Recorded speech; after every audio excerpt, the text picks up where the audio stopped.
যাদের হার্ট দুর্বল তারা দয়া করে আমার এই ভিডিওটা দেখবেন না। অনেক দিন থেকে পাশের রুমটা খেয়াল করছি, সব সময় তালা লাগানো থাকে। আমি কখনো রুমটায় গিয়েছি বলে মনে পড়ে না।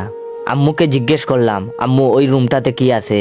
আম্মু বললেন, তোমার জানার প্রয়োজন নাই, ওই রুমে তোমার যাওয়ার দরকার আছে বলে আমি মনে করছি না। আমি শুকনা মুখ নিয়ে বাইয়ার সামনে দাঁড়ালাম। বললাম, ভাইয়া ওই রুমটাতে কি আছে তুমি জানো কি? ভাইয়া বলল, তোর তাতে কি, যা টাকার তাই আছে, যা ভাগ। আর দাঁড়া, এক গ্লাস পানি এনে দে তো। আমি আচ্ছা বলে রুম থেকে টান পায়ে বের হয়ে গেলাম পানি আনতে। রাত এখন 12টা। ভাইয়া ঘুমিয়ে আছে মরার মতো, দেখলেই বালিশ চাপা দিতে মন চায়।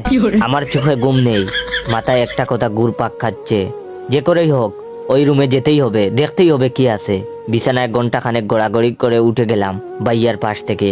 নিঃশব্দে গুটি গুটি পায়ে ঘর থেকে বের হয়ে পাশের রুমটার সামনে দাঁড়াতেই ঘড়িতে শুনান দিল এখন রাত 1:30 বাজে।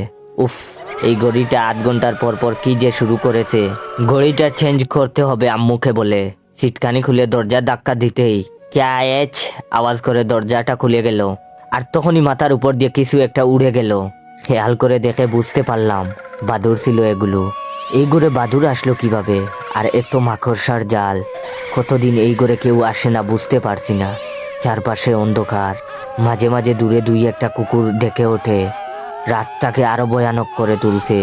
আমি টর্চ মেরে গুটি গুটি পায়ে মাকড়সার জাল ছিঁড়তে ছিঁড়তে সামনে এগিয়ে যাচ্ছি। হঠাৎ টর্চের আলো গিয়ে বাদলোর দেয়ালে টাঙ্গানো ফ্রেমে বাঁধানো ছবির দিকে। আমার সারা শরীরে শীতল শিহরণ বয়ে উঠল। কোথায় যেন একটা পেঁচা ডেকে উঠে জানান দিল, ভুল করেছিস এখানে এসে। যেখানে বই বেশি সেখানে কৌতূহলও বেশি। আমি ছবিটার দিকে তাকিয়ে আছি, কাপা হাতে টর্চটা মেরে রেখেছি দেয়ালের দিকে। এটা তো আমার ছবি। টর্চটা আস্তে আস্তে নিচের টেবিলের উপর গিয়ে বিঁধল। ধুলোর স্তর জমে আছে টেবিলে, আর স্যাঁতস্যাঁতে গন্ধ। নিস্তব্ধ হয়ে গেলাম।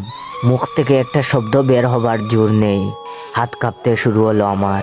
আমি টর্চটাকে আপ্রাণ চেষ্টা করেছি ধরে রাখার, কিন্তু পারছি না। শুধু মুখ দিয়ে একটা কথাই বের হলো, হায় আল্লাহ, এটা তো আমার পড়ার ঘর। এমন হলো কি করে? বাই দ্য ওয়ে, কিছুদিন পর আমার পরীক্ষা, তাই পড়ার রুমে আসলাম, নয়তো আজকেও আসা হতো না।